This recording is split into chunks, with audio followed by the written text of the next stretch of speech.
ТРК Чүй телеканалында маанилүү маек көрсөтүүсүз. Кызматыңыздарда Жанара Эсенова, саламатсыздарбы? Баарыбызга маалым болгондой эле көптөгөн адамдардын эң негизги максаты бул ар бир үй бүлө үчүн, ар бир жаран үчүн өз үйүнө ээ болуу, өз турак жайына ээ болуу болсо керек. Дал ушул тарапта мамлекет тараптан, өкмөт тараптан дегеле көптөгөн алгылыктуу программалар ишке ашып, жарандарыбызды турак жай менен камсыздоо багытында жакшы кадамдар жасалууда. Дал ушундай программалардын бирин ишке ашырган бир өзгөчө орган бар, мамлекеттик кызмат бар демекчибиз. Айта кетсек, бул мамлекеттик ипотекалык компания. Учурда жогоруда аталган орган тарабынан көптөгөн багыттардагы иштер аткарылып, көптөгөн жарандар өздөрүнүн турак жайларына ээ болуп жатышат. Дегеле бул турак жайга кантип ээ болуш керек дагы, кандай өзгөрүүлөр киргизилди, кандай шарттар пайда болду деген жаңы суроолорубуз менен дагы жаңы багыттарын билүү максатында студиябызга сыйлуу мейманыбызды чакырганбыз.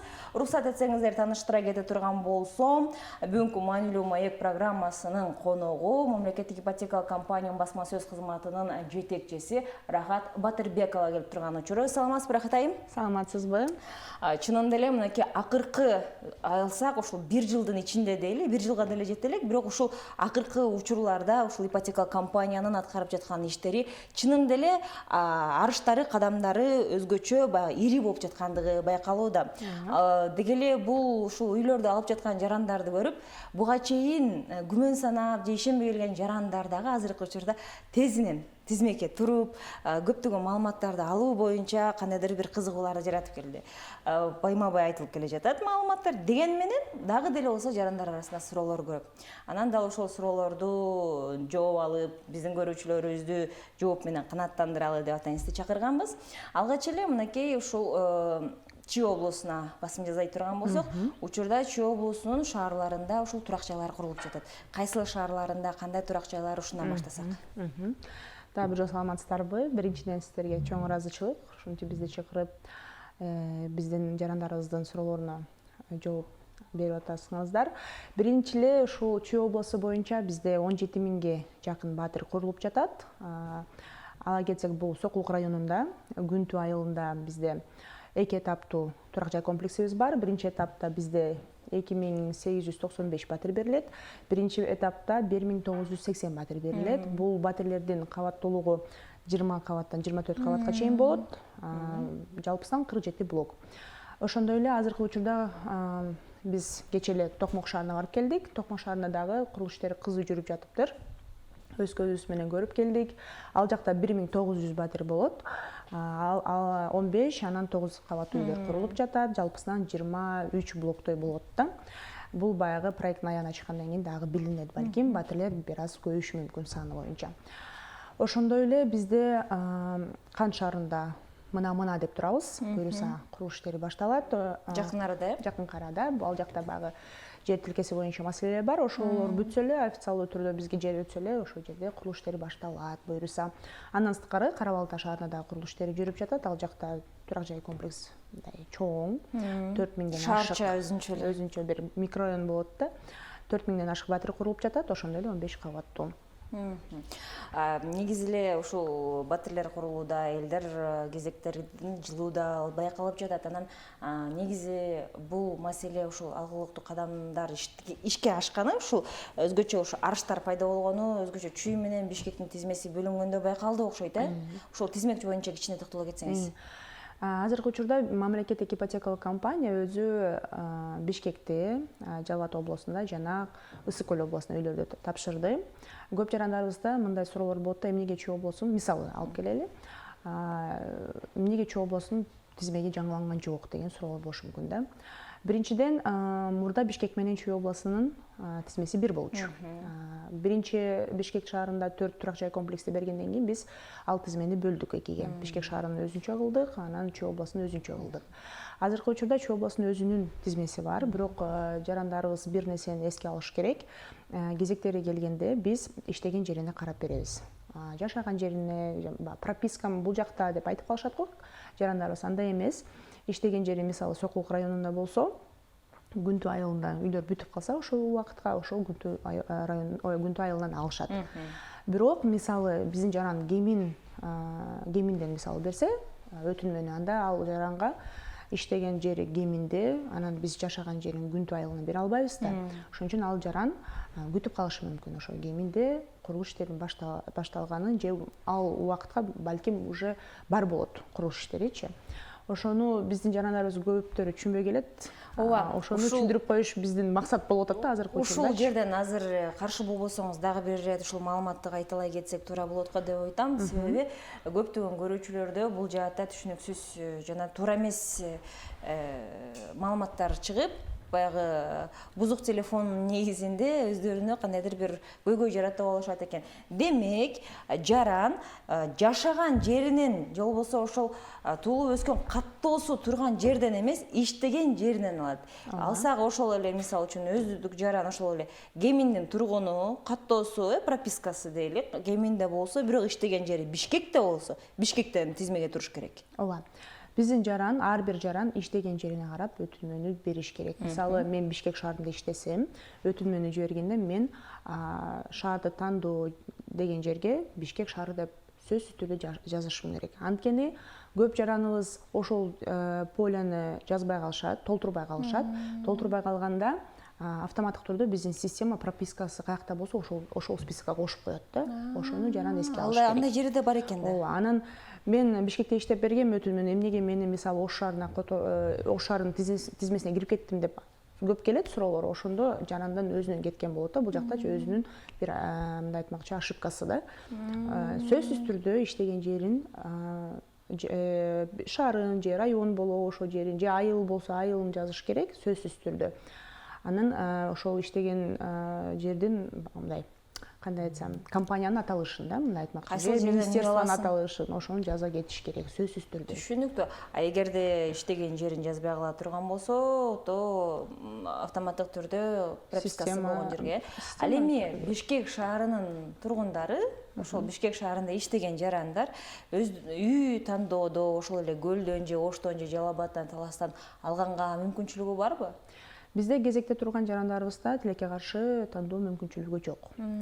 Бишкек шаарынан берген жаран, Бишкек шаарына багы кезек аябай көп. Ошондуктан биз Бишкек шаарында турган жарандарыбызга кезекте тандоо мүмкүнчүлүгүн беребиз. Алар каалаган, Кыргызстандын каалаган жерин алса болот. Кезеги келгенде бирок мисалы Жалал Абад областына кезекте турган жаран Бишкек шаарынан ала албайт. Анткени Бишкек шаарын биз азайтышыбыз керек. Баары биздин жараныбыздын баарын биз Бишкек шаарына батыра албайбыз да, ошону эске алыш керек. Бирок Бишкек шаарына тандоо мүмкүнчүлүгү бар. Башка областтарда, башка шаарларда мындай мүмкүнчүлүк жок. Саламатсыздарбы дейт. Чүй облусунда тамдар качан бериле баштайт деп. Биринчи эле бизде Күнтүү айылынан берилет, буюрса. Айттым го, биринчи этапта 2000ден ашуу үй берилет, батирлер берилет. Бул бизде болжол менен 2026-жылдын аягы же 2027-жылдын башына коюп атабыз, пландаштырып атабыз. Ошондой эле дагы бир ирет айта кетейин, биздин жарандарыбызга көп нерсе курулуш иштеринен. Мисалы, ар кандай факторлор бар экен, курулуш иштери задержка болуп калышы мүмкүн. 1-2 ай мисалычы. Биз коебуз, мисалы 2026-жылдын 4-кварталына деп койсок, бирок тилекке каршы курулуш иштери аяктабай калса, анда эмки жылга жылып калышы мүмкүн да. Түшүнүктүү. Азыр бул маселеге да токтолуп кетмекчибиз. Урматтуу теле көрүүчүлөр, сиздерден бир өтүнүп кетмекчимин. Эгерде сиздердин сурооңуздар, пикирлериңиздер болсо, 0501 67 01 91 WhatsApp номерине жазуу түрүндө өзүңүздөрдүн СМСтериңиздерди калтырсаңыздар болот. Эгерде коңгуроо чалуу иретинде сурооңузду бүгүнкү биздин темага байланыштуу узатууну кааласаңыз, анда 0312 67 01 91 номерине коңгуроо чалсаңыз болот. Биз түз эфирдебиз, андыктан бул байланыш телефондорун колдонсоңуздар болот. Экрандан көрүп жатасыздар. WhatsApp номерине коңгуроо чалуу, үн коштоо жөнөтүүнү биз тилекке каршы кабыл ала албайбыз деп андан ары улантып бермекчибиз. Маегибизди жогоруда белгилей кеттиңиз. Курулуш иштеринин көпчүлүк нерсеси дал ушул подрядчиктерден же болбосо курулуш материалдардан, куруучулардан таасир этилет депчи. Негизи эле ушул куруучуларды тандоо иретинде же болбосо ошол мамлекеттик ипотекалык турак жайларды куруу маселесинде кандай иретти шарттар менен куруучулар тандалат негизи? Ата-эналар өздөрүнүн проекттерин сунуштайт да, долбоорлорун. Өзү мамлекеттик ипотекалык компания заказчик катары болот. Биздин үйлөрдү Кыргыз строй сервис деген мамлекеттик ишкана курат да. Ошол үчүн куруучуларды алар өздөрү тандашат, өздөрү табышат. Ал жака биз кийлигишпейбиз, бирок биз сапатын талап кылабыз. Анткени биз биринчиден президенттин иш башкармасынын алдындабыз. Алар дагы сапатты аябай көзөмөлдөйт. Мындай айтмакчы, мамлекеттик ипотекалык компания тарабынан берилген үйлөргө мамлекет өзү гарант болуп берет да. Да биздин көрүүчү жазган экен, жаш үй бүлөлөргө кандайдыр бир жеңилдиктер барбы деп. Бизде ушул жерде айта кетиш керек, өзү мамлекеттик ипотекалык компания кезекке туруш үчүн ар бир жаран Кыргызстандын ичинде расмий түрдө киреше блоктарын тастап бериш керек бизгечи. Ошондой эле 1 жыл тынымсыз эмгек стажы болуш керек же 2 жалпы жыл болуш керек. Бул биринчи талап. Экинчи талап бул ошол эле жарандын намында турак жай болбош керек. Жаран үйлөнгөн болсо, жубайында жана 18 жашка чыга элек балдарында дагы намында турак жай болбош керек. Ушул эки талапка жооп берсе, жаран бизге кезекке турса болот. Жеңилдетилген шарттар бул биринчи эле төмөн пайыздык. Баштапкы төлөмү жок. Жылдык 400% менен берилет 25 жылга. Негизи эле ушул бул албетте бул мамлекет тарабынан ошол кыргызстандыктарды туракча менен камсыз кыла турган алгачкы миссия катары иштелип келе жатпайбы? Андыктан азыркы учурда ошол ипотекалык компания бир жөнгө салынып, кадимкидей иш булагы бир нукта кетип бара жаткандай. Ал эми ушул мамлекет тарабынан дагы жаңы механизмдерди, жаңы программаларды киргизүү мерчимделүүдөбү? Азыркы учурда биздин положение, биздин программа кайрадан каралып чыгып атат. Көп өзгөрүүлөр кирет. Муну биз буюрса расмий социалдык баракчаларыбыздан маалымдайбыз. Кичине мындай айтмакчы, секрет кылып туралы. Сыр боюнча бирок бар, сыр боюнча калып турсун, бирок сөзсүз түрдө биздин багы расмий социалдык баракчабызга кат алып коюшсун биздин жарандарыбыз. ГИК Госипотека десе эле чыгат, Instagram, Facebook, YouTube, Telegram каналы бар, ошондой эле расмий сайты бар gik.kg. Ошол жака улам кирип, биздин баракчабызды карап турса эле, биздин жаңылоо, бир кандай өзгөрүүлөр болсо, биз сөзсүз түрдө маалымдайбыз. Түшүнүктүү. Биздики 40 номери менен аяктаган абонентибиз жазган экен. Ал эми ушул бүт облустарда берилип жаткан үйлөр бирдей шартта эле иштейби дейт. Бирдей шартта иштейби? Бул жаран баасы боюнча ошолор үйлөрдүн туругу бааларына басым жасап атат окшойт. Балким да баягы эле внешний фасад деп коебузго, ички ремонтторун сурашы мүмкүн да. Жок, бизде мисалы Бишкек шаарында бердик, Жалал абад шаарында экөө эки башка проект. Ал эми бааларычы, баалары жөнүндө токтолуп кетсеңиз, Бишкектеги баа менен ошол эле Чүйдө же болбосо ошол эле башка региондордогу баалары. Баалары боюнча айтып кетсек, Бишкекте локациясына жараша болот. Кайсыл жакта жайгашкан болсо, биздин турак жай комплекс ошого жараша баасы болот. Аймактарда азыр бизде бир эле баа болуп атат. Мисалы Жалал абад областында 78.750 сом. Бул долевая ипотека деп коебузбу, баштапкы төлөгөн жарандарыбызга. Кезекте турган жарандарыбызга азыркы учурда 70 000 сом болот 1 квадрат метр. Өзгөрүшү мүмкүн, бирок азыркы убакта ошондой баа. Ошондой баалар. Анан ошол шарттар боюнча дагы бир ире токтоло кетсеңиз, биз бул маалыматты байма-бай айтып көрүүчүлөрүбүзгө баягы толук кандуу жеткиликтүү иретинде. Азыркы учурда мамлекеттик ипотекалык компания бизде эки механизм менен иштейт. Биринчи механизм бул биздин жарандарыбыз кезекке тура алышат. 3 багыт бар. Бул жеңилдетилген ипотека, социалдык ипотека жана арзан ипотека. Жеңилдетилген ипотека бул мамлекеттик жумушта иштеген жарандарыбызга, социалдык ипотека бул аярлуу катмар деп коебуз го, жарандарыбыз бар го, мисалы ЛОВЗ же ден соолугуна мүмкүнчүлүгү ошондой жарандар же жалгыз бой эне же көп балалуу үй бүлө же ал жакта неме деген категория бар. Баткен областында чыгарачыларда ошол категория кирет, социалдык ипотекага кирет.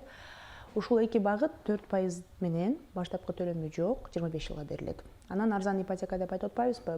Көбүнчө эле айтып калышат, биз мамлекеттик жумушта иштебесек, биз кезекке тура албайбызбы деп. Жок, тура аласыңар. Ошондой суроо келген мигрант боюнча миграция. Сөзсүз түрдө Кыргызстандын ичинде официалдуу иштеш керек деп мен буга чейин айтып кеттим. Ушул арзан ипотека частный сферага багытталган. Мисалы ИПсы бар болсо же патенти бар болсо же ошол эле бир жеке компанияда иштейт бирок официалдуу түрдө налог төлөйт соцфондко. Ошондой жарандарыбыз бизге кезекке тура алышат. Бирок бул жерде пайыздыгы кичине өйдөрөөк 8% менен баштапкы төлөмү жок 25 жылга берилет. Бул жеке тармактарга байланыштуу болду. Ал эми чет мамлекетте иштеп жүргөн жарандар үчүнчү мен билишимче азыркы кезде Москвада деги эле Россия чөлкөмүндө дагы атайын ипотеканын кеңселери ачылган, мамлекеттик ипотека компаниянын. Москва шаарында бизде ВДНХда өзүбүздүн өкүлчүлүгүбүз бар. Башка өлкөдө иштеп жүргөн жарандарыбызга бизде бул экинчи механизмибиз. Мен айтып кеттим буга чейин эки механизмдин ичебизде бул баштапкы төлөмү менен 50% төлөйт. Бирок бул жакта кандай өзгөчөлүктөрү пайыздыгы 8% менен берилет, баштапкы төлөмү 50% 15 жылга. Бирок мисалы кезекте турган жарандарыбыз тандоо мүмкүнчүлүгү жок болгондуктан алардыкы чучуу кулак аркылуу аныкталат. Канчанчы кабатта батири, ошондой эле кандай квадратура. 50% төлөгөн жарандарыбыз Кыргызстандын каалаган жеринен өзүнө батир тандап алса болот, ошондой эле кабатын дагы, квадратурасын дагы тандап алса болот. Кезекте турган жарандарыбызга мисалы канча киши бар болсо үйүндө ошого жараша батирдин бөлмөсү берилет. 50% төлөгөн жарандарыбыз мисалы бир жаран жалгыз үйлөнө элек жөн эле сатып алам десе 50% төлөсө ал кааласа 3 комнат, кааласа 1 комнат, 2 комнат алса болот. Тилекке каршы кезекте турган жараныбызга андай мүмкүнчүлүк жок. Анан ошол жогоруда сиз айтып кеткен ошол баштапкы төлөм менен төлөй 50%-ын ала турган жаранда дагы бир мүмкүнчүлүк бар эле, топтолмо ипотека. Топтолмо ипотека бар бизде. Бул Элдик банк менен чогуу иштелип чыккан продукт. Бул жерде мындай иштейт, жараныбыз минимально 6 айдын ичинде батирдин 30%-ын чогултат. Андан кийин 30% чогулгандан кийин Элдик банк насыя катары 10% менен 20% берет. Ошондой биздин жараныбыздын колунда 50% болуп калат. Өзү 30% чогултса, Элдик банк 20% берсе, 50% келип бизге бир батирди брондоп коет. Мындай айтмакчы, ал батирдин курулуш иштери аяктаганга чейин Элдик банктын баягы 20% насыя катары берди да, ошону төлөп койсо болот. Ошол үчүн биз топтомо ипотека аркылуу алган жарандарыбызга айтабыз, кичине кечирээк бүткөн турак жай комплексин тандаңыздар. Анткени мисалы Элдик банктын насыясын төлөп келатып эле анан бул жактан үй даяр болуп калса, параллельно төлөп калат да. Ошон үчүн кичине алысыраак бүтө турган турак жай комплексин тандап алсын, бул жактан төлөп бүтүп эле анан биздин да үйлөр бүтүп калат, кирип жашап ипотеканы уже төлөп баштайт. Рахат айым, ушул жерден дагы кичине кененирээк айта кетсеңиз, мисалы үчүн эгерде мүмкүнбү бияктан ошол Элдик банктын 20%-ын төлөп жатып эле параллелдүү түрдө мамлекеттик ипотекалык компаниянын болжолдоп койгон квартирага кирип банктыкын да төлөп, мамлекеттик ипотеканын дагы экөөнү бир тең убакытта төлөгөнгө мүмкүнчүлүк шарт түзүлөбү? Мүмкүнчүлүк бар. Бул жарандын өзүнөн мисалы айтып атпаймынбы? Качан мисалы 2025 жылы заявканы берип топтомо ипотека аркылуу алды бизден үй, 2026 жылы бүтүп калды, бирок ага чейин ошо Элдик банктын акчасын төлөп бүтө элек. Бул жерде биз мындай айтмакчы, жарандарыбызды ойлоп атабыз да, баы. Эки жактан төлөш кыйын болуп калат. Бул жактан дагы кредит мындай айтмакчы. Анан ипотека бул баягы эле кредитте. Аны экөө параллельно болуп калбаш үчүн ошон үчүн биз сунуштайбыз да, кичине кечирээк бүткөн үйлөрдөн тандагыла депчи. Бирок жаранда мүмкүнчүлүгү бар болсо, бул жакка деле төлөй берем, тигил жакка деле акчам жетет десе, анда биз эч кандай чектөө койбойбуз. Алса болот. Биздин көрүүчүбүз жаңы катарыбызга кошулуп калды окшойт.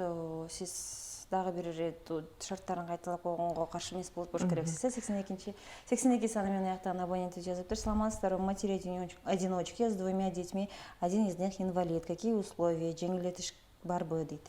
Кыргызча эле жооп бере берейинби? Өзүңүзгө расмий тилде жазыптыр, балким расмий тилде жооп бересиз. У нас есть именно для матерей-одиночек направление социальная ипотека. Там идет процентовка 4% годовых без первоначального взноса на 25 лет. Но если вы можете встать в очередь, если вы работаете официально, то есть выплачиваете налоги в соцфонд. Кроме того, у вас и у ваших детей не должно быть оформленного жилья на территории Кыргызстана за последние 3 года. Только в этом случае вы можете встать в очередь. А то, что мать-одиночка, для нее облегчение, облегчение это получается именно низкая процентовка. несмотря на то, что она будет работать в частной сфере или же на госслужбе, это не имеет значения, она все равно получит с низкой процентовкой. Туксон сонумен аяктаган абонентибиз дагы ушундай эле суроону жазыптыр. Кыргыз тилинде жалгыз боо энелер кантип кезекке туруш керек? Кыргызчасын дагы бир ирет айтып койсоңуз. Сиз жалгыз боо эне болсоңуз, социалдык ипотекага кезекке турсаңыз болот, бирок бизде талаптар бар. Расмий түрдө Кыргызстандын ичинде иштешиңиз керек, соцфондко налог төлөшүңүз керек. 1 жыл тынымсыз бир компанияда иштеш керек же жалпы 2 жыл стажыңыз болуш керек.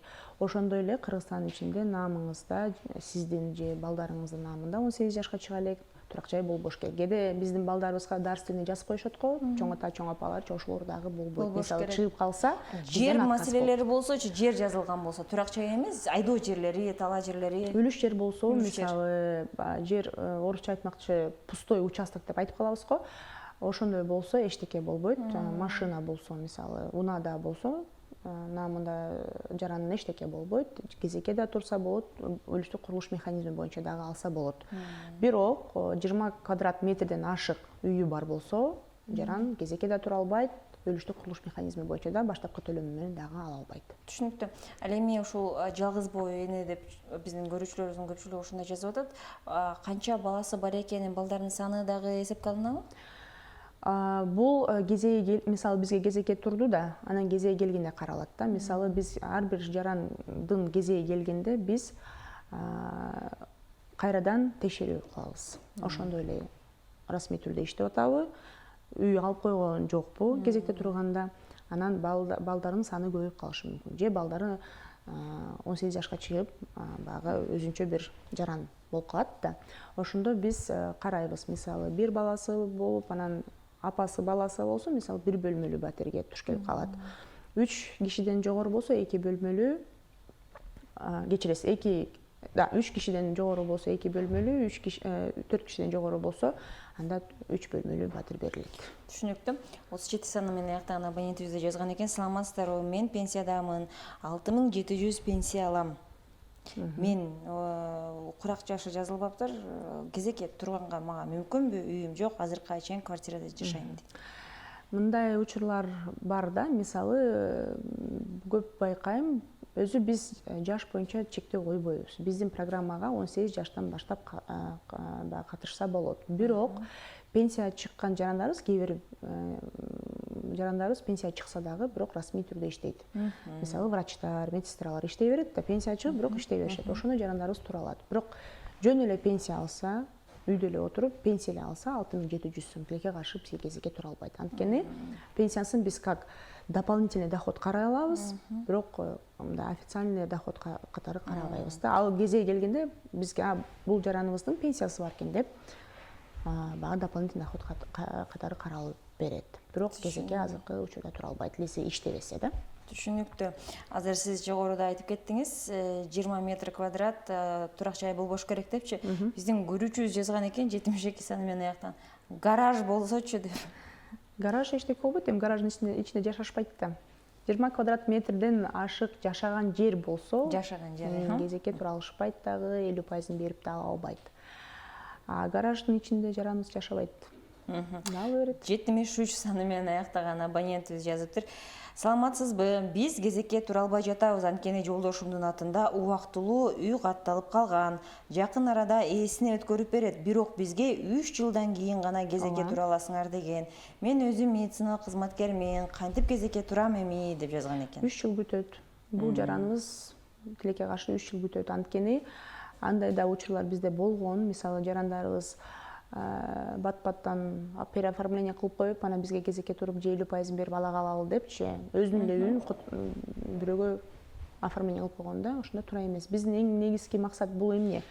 Биздин жарандарыбыз бар, именно үйү жок жарандарыбыз үйдө болсун деген максат да бизде. Анан жарандын үйү бар болуп, 3 жыл өтүш керек да, бул биздин программада жазылган. Саламатсыздарбы? Мен кезекте турам, кезегим жакындап бара жатат, бирок менин башка жакта кредитим бар эле. Үй аларда таасир этпейби?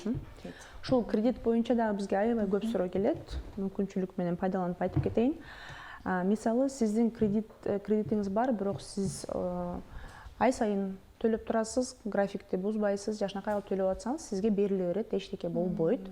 Бирок сиз кредитиңиз баягы орусча испорченная кредита деп кредитная история деп кара тизмеге коебуз го. кирип жана Же башка. кара тизмеге киргенде деле бирок төлөп бүткөн болсо жаранга деле бериле берет. Бирок ошол эле кредит менен сотко өтүп кеткен болсо иши тилекке каршы ошондо төлөнүп бүтсө дагы берилбейт. Ошону эске алыш керек жарандарыбыз. Сотко өтүп кеткен кредиттик тарых уже багы берилбейт.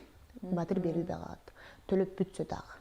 Демек, бирок биздин көрүүчүбүздүн суроосу, эгерде сиздин кредиттик тарыхыңыз таза болсо, ошол эле арада ипотеканы дагы төлөп, жана кредитти дагы төлөөгө мүмкүнчүлүгүңүз болсо, үй алууга мүмкүнчүлүгүңүз бар экен.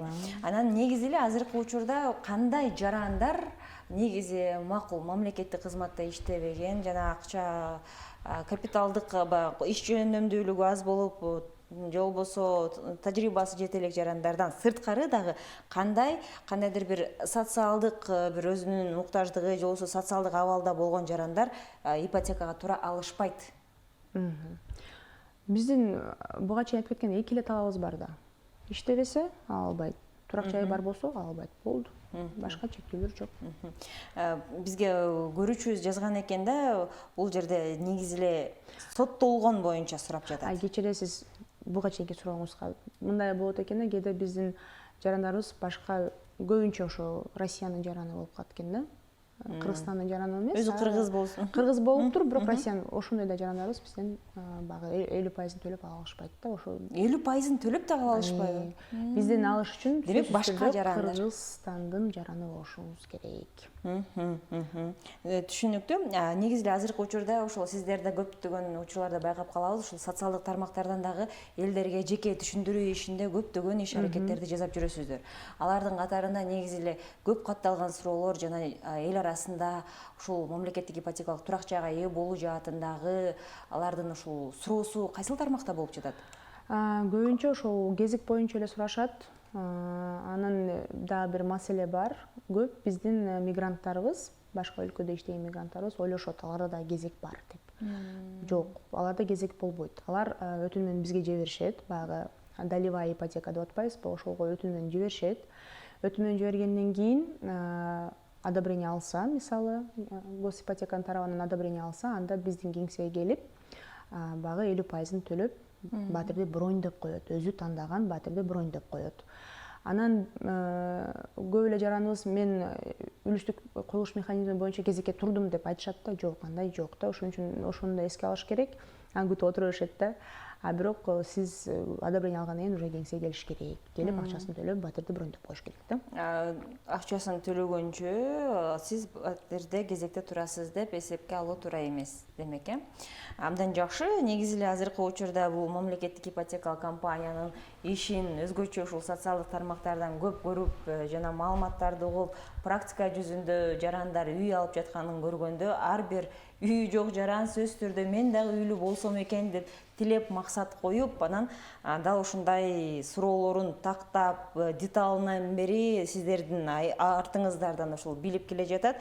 Ишиңиздерге ийгилик кааламакчыбыз. Ар дайым эле ушул жарандарыбыздын турак жай менен камсыз болуусуна өзүңүздөрдүн салымыңыздарды, аракеттериңиздерди жасап жүрөрүңүздөр деп айтып кетмекчимин. Албетте, урматтуу телекөрүүчүлөр, эгерде мындан сырткары суроолоруңуздар болсо, албетте мамлекеттик ипотекалык компаниянын атайын өздөрүнүн расмий социалдык сайттарда баракчалары бар.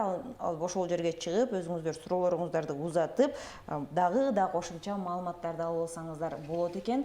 Ал эми баарыбызга бүгүнкү маегибиздин алкагында маанилүү болгондой, Чүй облусунун батирлерин берилүү убактысы буюрса 2026 жылдын соңуна же 2027 жылдын баш жагына келип калышы ыктымал. Андыктан бизде дагы дал ушундай жакшы мүмкүнчүлүктөр алдыда күтүп турат демекчимин. Эскерте кетсек, студиябыздын мейманы мамлекеттик ипотекалык компаниянын басма сөз кызматынын жетекчиси Рахат Батырбекова болду. Бул дагы биздин соңку маегибиз эмес, алдыда дагы жакшылыктар менен бөлүшкөн, маанилүү маалыматтар менен бөлүшүп турабыз деген ишеничтемин. Дагы бир жолу сизге убактыңызды бөлүп келип бергениңизге рахмат билдиребиз. Сиздерге да рахмат. Ал эми ошону менен бүгүнкү бизге бөлүнгөн эфир дагы соңуна чыкты. УТРК Чүй телеканалы алдыга карай өз ишин уланта бермекчи. Саламатта калыңыздар.